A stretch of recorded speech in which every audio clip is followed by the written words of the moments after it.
अस्सलाम वालेकुम dear students, आज हमने लेक्चर नंबर 6 स्टार्ट करना है। अपना एक्सरसाइज 1.1 के बारे में है। क्वेश्चन नंबर 7 और 8 और 9 आज हम डिस्कस करेंगे। तो क्वेश्चन नंबर 7 जो है ये आपके पास लिखा हुआ है, that is x is equals to a t square और y is equals to 2at।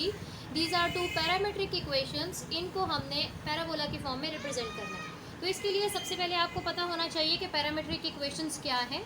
तो जी पैरामीट्रिक इक्वेशंस आपकी बुक पे पेज 8 पे लिखा हुआ है। Sometimes a curve is described by expressing both x and y as a function of the third variable t or theta, which is called a parameter. क्या मतलब है कि अगर आपके पास दो वेरिएबल्स गिवन हैं, जैसे कि हमारे पास ये x और y वेरिएबल गिवन है, तो अगर हम लोग इनको किसी थर्ड वेरिएबल के फॉर्म में एक्सप्रेस करें तो हम कहते हैं कि इस तरह की जो दो इक्वेशंस हम लिख रहे हैं, दीज आर पैरामीट्रिक इक्वेशन। इसी तरीके से हम लोग बाकी अगले पार्ट्स में हम लोग दूसरे पैरामीट्रिक इक्वेशन भी डिस्कस करेंगे। ज़रूरी नहीं है कि हमेशा जो पैरामीटर हम लें that is T, it can be any other variable, for example theta. ठीक है, तो कहने का मतलब ये है कि पैरामीट्रिक इक्वेशंस वो होती हैं जिनमें हमारे पास जो दो हम वेरिएबल्स ले रहे हैं एक्स एंड वाई, वो किसी थर्ड पैरामीटर पर डिपेंड करते हैं, फॉर एग्जांपल दिस टी। ठीक है, तो हम कहेंगे कि ऐसी इक्वेशंस को हम बोलेंगे पैरामीट्रिक इक्वेशंस। चलें जी अपना क्वेश्चन स्टार्ट करते हैं। क्वेश्चन नंबर 7, इसमें क्या कह रहे हैं कि इन इक्वेशंस की मदद से आपने ये हमारे पास पैराबोला की इक्वेशन जनरेट करना है। पैराबोला, एलिप्स, हाइपरबोलास, इनको हम डिटेल में कॉनिक सेक्शंस में स्टडी करेंगे। अभी फ़िलहाल हमें सिर्फ इसको पैरामीट्रिक इक्वेशन को पैराबोला की फॉर्म में रिप्रेजेंट करना है। तो सबसे पहले हम नाम दे देते हैं। हम कहते हैं this is for example equation 1 and this is for example equation 2। तो इक्वेशन 2 जो है वो हमारे पास है y is equals to 2at। हम क्या करते हैं, यहाँ से t की वैल्यू जो है वो निकाल के और उसको 1 में जाके सब्सटीट्यूट करेंगे। तो कैसे निकाल सकते हैं t की वैल्यू? तो अगर हम लोग 2a को y के नीचे डिवाइड कर दें तो this would be y by 2a is equals to t। तो इसका मतलब है t की वैल्यू आपने जनरेट कर ली है, that is y by 2a। ठीक है जी, अब इसको कोई नाम देना चाहते हैं तो लिख दें दिस इज़ फॉर एग्जाम्पल 3। अब हम लिखेंगे पुटिंग इक्वेशन 3 इन इक्वेशन 1। ठीक है जी, यहाँ से वैल्यू हमने t की निकाली है और उसको हम इसमें सब्सटीट्यूट कर देंगे। So x is equals to a t square, ये हमारी है जी इक्वेशन 1।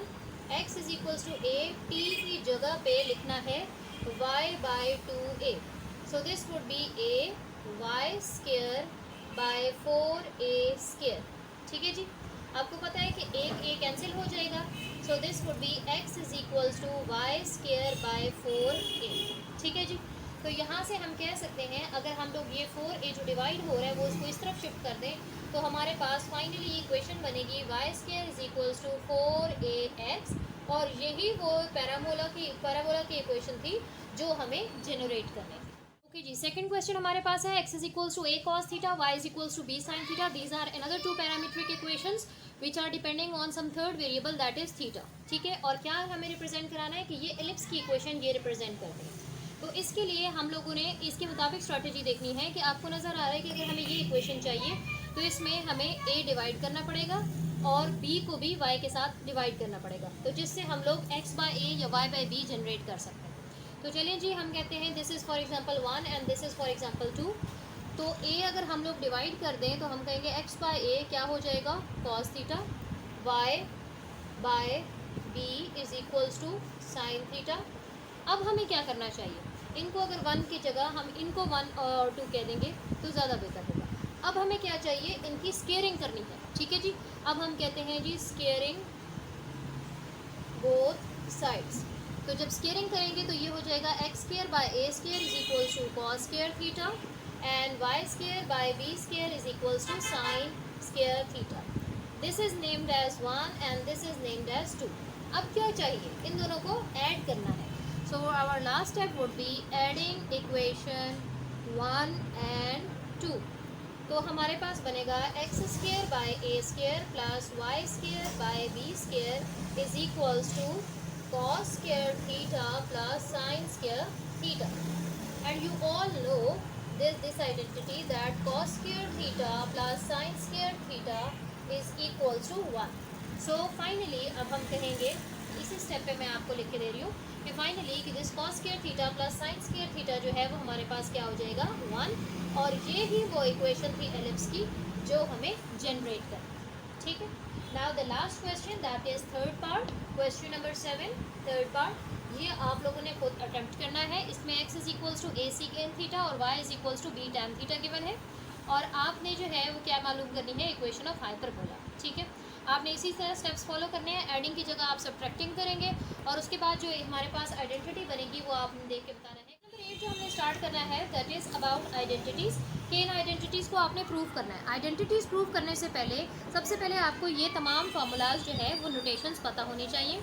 साइन हाइपरबोलिक एक्स की नोटेशन आपको नजर आ रही है, दैट इज ई की पावर एक्स माइनस ई की पावर माइनस एक्स बाई 2 है।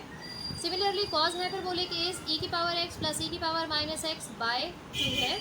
एन क्या होता है, that is sine hyperbolic X by cos hyperbolic X. तो जब आप साइन और हाइपरबोलिक और कॉज हाइपरबोलिक को डिवाइड करते हैं तो आपके पास जनरेट हो जाता है टेन की वैल्यू, दैट इज ई की पावर एक्स माइनस ई की power minus x divided by ई की पावर एक्स प्लस ई की power minus x. Okay, now coming to cotangent. Cotangent आपको पता है tan का इन्वर्स होता है, तो ये tan की वैल्यू को आप रेसिप्रोकल करते हैं तो आपके पास कोटेंजेंट की वैल्यू जनरेट हो जाएगी। Now coming to secant hyperbolic and cosecant hyperbolic. Cosecant आपको पता है किसका इन्वर्स होता है, दिस इज साइंस इन्वर्स। तो कोसीकेंड हाइपरबोलिक आप लिखेंगे this is 1 by sine hyperbolic x, और साइन हाइपरबोलिक एक्स की वैल्यू अगर आप रेसिप्रोकल कर दें तो ये आपके पास कोसीकेंड की वैल्यू जनरेट हो जाती है, दैट इज 2 बाय ई की पावर एक्स माइनस ई की पावर माइनस एक्स।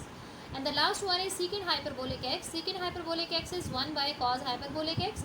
तो ये हमारे पास जब कॉज को आपने रेसिप्रोकल किया तो ये बन जाएगा 2 बाय ई की पावर एक्स प्लस ई की पावर माइनस एक्स। आपको ये तमाम हाइपरबोलिक फंक्शंस की आइडेंटिटीज़ जो है वो याद होनी चाहिए। इन्हीं को यूज़ करके हमने ये क्वेश्चन करना है। So starting from the right hand side, right hand side है जी 2 sine hyperbolic X cos hyperbolic X. 2 sine, आपने यहाँ पे साइड पे ये इस तरह सेंस का सिंबल लगा के ये आइडेंटिटीज़ लिखनी है जो जो मैंने अभी आपको बताई हैं। ठीक है, तो आप लिखेंगे साइन हाइपरबोलिक की वैल्यू क्या है, ई की पावर एक्स माइनस ई की पावर माइनस एक्स बाई 2, और कॉस की वैल्यू होती है जी ई की पावर एक्स प्लस ई की पावर माइनस एक्स बाई 2। अब इसको सिंप्लीफाई कर लेते हैं। 2 और 2 अगर हम कैंसिल कर दें तो इन दोनों एक्सप्रेशंस को हमने मल्टीप्लाई करना है।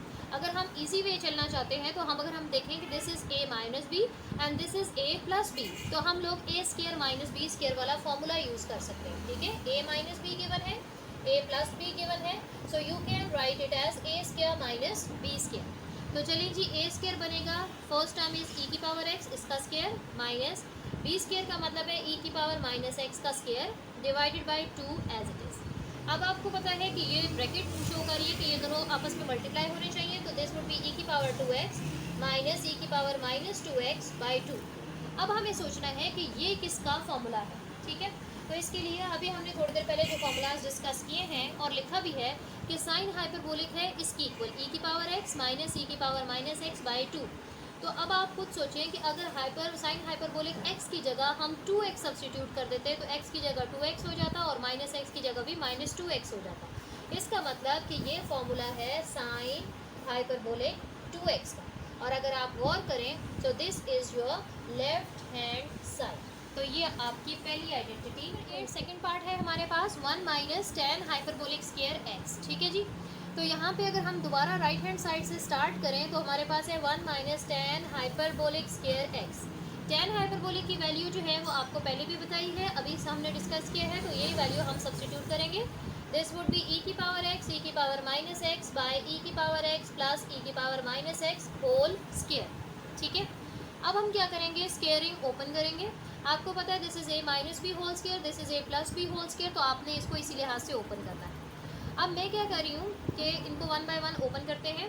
सो this would B A square का मतलब है ई की पावर 2x, बी स्केयर का मतलब है ई की पावर माइनस 2x, और हमारे पास होगा minus 2ab, 2a term is ई की पावर x और b टर्म इज़ ई की power minus x। Okay, divided by, अब ये पॉजिटिव में लिखेंगे तो ये हमारे पास है ई की पावर 2x ई की पावर माइनस 2x, और ये हमारे पास बनेगा प्लस ई की पावर x और ई की पावर माइनस x। ठीक है जी, अब हमने क्या करना है, इधर एलसीएम ले लेंगे नेक्स्ट स्टेप पे जी। एलसीएम लेंगे तो क्या होगा कि ये टर्म्स हमें यहाँ पे मल्टीप्लाई करनी पड़ेंगी सारी, तो ये हमारे पास हो जाएगा ई की पावर 2x प्लस ई की पावर माइनस 2x प्लस 2। अच्छा जी, यहाँ पे क्या है कि ई की पावर x और ई की पावर माइनस x जो है आपको पता है बेसिस सेम हो तो पावर्स कंबाइन हो जाती हैं। x minus x would be 0 and e की पावर 0 इज़ 1। तो इसका मतलब है कि ये क्वांटिटी 1 हो गई है, तो 2 इंटू 1 2 ही रहेगा, ठीक है। ओके, और न्यूमिनेटर में अब हमारे पास क्या टर्म्स बनेगी, e की पावर 2x प्लस e की पावर माइनस 2x प्लस 2, ठीक है। ये माइनस सब के साथ मल्टीप्लाई करें, माइनस e की पावर 2x माइनस e की power minus 2x and this minus minus would be plus, और ये भी हमारे पास सिर्फ 2 बन जाएगा because this quantity will be 1। अब कैंसिलेशन करें, e की पावर 2x e की power 2x cancel, this and this would B cancel and 2 plus 2 would be 4। और ये क्या है, ये फॉर्मूला अगर हम दोबारा से इसको क्लोज कर दें, हमें पता है ये फॉर्मूला कहाँ से स्टार्ट किया था, इधर से, तो इसको अगर वापस हम क्लोज कर दें तो ये बनेगा e की पावर x प्लस e की पावर माइनस x का होल स्क्वायर, ठीक है। और इन अदर वर्ड्स अगर मैं ये कह दूँ कि 2 को भी मैं कह दूँ 2 भी, 4 को भी हम कहते हैं कि ये 2 का स्क्वायर है, तो ये हमारे पास बनेगा 2 बाई ई की पावर x प्लस ई की पावर माइनस x का होल स्क्वायर। आपको पता है कि ये क्वांटिटी किसकी है, ये अगर आप देखें तो कॉस का इन्वर्स वाली वैल्यू है, और कॉस का इन्वर्स कौन सा होता है, सीकेंड हाइपरबोलिक, तो ये हमारे पास होगा सीकेंड hyperbolic square x and you see this is your left hand side, ठीक है जी। तो ये हो गया हमारा क्वेश्चन नंबर 8 का सेकंड पार्ट। थर्ड पार्ट जो है this would be your homework, जिसमें आपने कोसीकेंट जो है वो हाइपरबोलिक कैलकुलेट करना है by using cotangent hyperbolic value. Okay, let's start question number 9। आपने पहले हम लोगों ने इवन और ऑड फंक्शंस की डेफिनेशन डिस्कस कर चुके हैं अपने इंट्रोडक्शन वाले लेक्चर में। अब दोबारा देख लें कि इवन फंक्शंस वो होंगे जिसमें फंक्शन में x की जगह अगर माइनस एक्स सब्स्टिट्यूट किया जाए तो वापस अगर वो फंक्शन जनरेट कर दे तो हम कहते हैं दीज आर इवन फंक्शंस। और अगर हम लोग फंक्शन में x की जगह माइनस एक्स सब्स्टिट्यूट करें और वो माइनस एफ ऑफ एक्स दे दे तो हम कहते हैं दीज आर ऑड फंक्शन। और अगर इन दोनों में से कोई भी कंडीशन नहीं होगी तो हम कहेंगे that function would be neither even not odd. चलें जी, स्टार्ट करते हैं। एफ ऑफ एक्स की जगह क्या सब्स्टिट्यूट करना है, माइनस, तो जहाँ जहाँ आपको एक्स नज़र आ रहा है आपने उसकी जगह माइनस एक्स सब्स्टिट्यूट कर देना। So minus cube minus x cube is x cube plus minus minus x. अब ये जो फंक्शन जनरेट हुआ है हमने देखना है क्या ये ओरिजिनल फंक्शन है या फिर हम इसमें से माइनस कॉमन लें तब ये ओरिजिनल फंक्शन बनेगा। तो इसके लिए अगर हम माइनस कॉमन लें तो ये बनता है एक्स क्यूब प्लस एक्स। अब आप गौर करें तो this is minus x cube plus x, हमारे पास क्या है, एफ ऑफ एक्स। तो ये हम कह रहे हैं कि F of minus X is equals to minus F of x generate हो गया। क्या, F of minus X is equals to minus F of x. तो ये किसकी कंडीशन है, this is the condition for odd function. तो इसका मतलब कि गिवन फंक्शन हमारा क्या है, 9 second part is F of X is equals to X plus 2 whole square. मैं अगर इसको एक्सपेंड करके लिखूँ तो this would be X square plus 4 X. अब हम अगर x की जगह माइनस एक्स सब्स्टिट्यूट करते हैं तो this is minus X whole square 4 as it is plus 4 x की जगह क्या आ जाएगा, माइनस एक्स। तो ये बनेगा एक्स स्क्वायर प्लस 4 और ये हमारे पास क्या हो जाएगा, माइनस 4x। अब अगर मैं इसको क्लोज करूं तो ये बनेगा हमारे पास x माइनस 2 का होल स्क्वायर, ठीक है, अगर क्लोज करें तो। अब आप देखें कि ये फंक्शन में जब मैंने माइनस पुट किया तो हमारा ओरिजिनल फंक्शन था x प्लस 2 होल स्क्वायर और ये बन गया है x माइनस 2 होल स्क्वायर।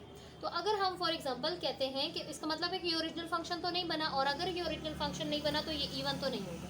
अब हम ज़रा माइनस कॉमन लेते हैं, तो माइनस अगर कॉमन लेंगे this would B minus x square minus 4 and plus 4x। अब भी ये हमारे पास दोबारा से ये हमारे पास ओरिजिनल फंक्शन नहीं बन रहा। इसका मतलब है कि ना तो फंक्शन में अगर माइनस एक्स सब्स्टिट्यूट करें तो एफ ऑफ एक्स बन रहा है और ना ही वो माइनस एफ ऑफ एक्स बन रहा है। It means this function would be neither even nor.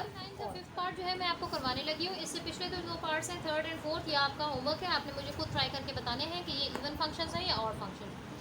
तो माइनस एक्स का हमारे पास ये क्या है, एक्स की जगह हमने माइनस एक्स सब्स्टिट्यूट किया तो ये भी एक्स की जगह हो जाएगा माइनस एक्स। माइनस एक्स का स्क्वायर है, माइनस का स्क्वायर आपको पता है प्लस होता है, एंड एक्स की पावर हो जाएगी 2/3 एज इट इज़ प्लस 6। तो ये आप देखें कि ये तो हमारे पास ओरिजिनल फंक्शन जनरेट हो गया है। तो एफ ऑफ माइनस एक्स से हमारे पास एफ ऑफ एक्स अगर जनरेट हो जाए तो हम कहते हैं the function is even function, ठीक है। That is F of X is equals to X cube minus X by X square plus 1। तो चलें जी, अब हम एफ ऑफ एक्स की जगह माइनस एक्स सब्स्टिट्यूट करते हैं तो this would B minus x cube minus minus X by minus X का स्क्वायर प्लस 1, यानी जहाँ जहाँ एक्स था आपने माइनस सब्स्टिट्यूट कर दिए। Minus cube is minus x cube plus x minus का स्क्वायर हो जाएगा प्लस एक्स स्क्वायर प्लस 1। इसका मतलब है कि नीचे वाली जो हमारे डिनोमिनेटर की टर्म है उसमें तो कोई चेंज नहीं है, वो तो एज इट इज़ है। अब हम देखते हैं कि अगर हम लोग ऊपर वाली टर्म में से माइनस कॉमन ले लें तो ये हमारे पास क्या बनेगा, एक्स क्यूब और माइनस एक्स बन जाएगा, ठीक है। और डिवाइडेड बाय नीचे वाली टर्म एज इट इज़ लिखेंगे एक्स स्क्वायर प्लस 1। तो अब अगर आप गौर करें तो ये जो पूरी टर्म है हमारे पास, ये हमारे पास ओरिजिनल फंक्शन है, ठीक है। ओरिजिनल फंक्शन है तो हम लिखेंगे this is minus and this is function that is F of x. तो अगर हमारे पास F of minus F of x generate कर दे तो हम कहते हैं the given function is odd, so this function is odd. So this was all about lecture number 6। Thank you.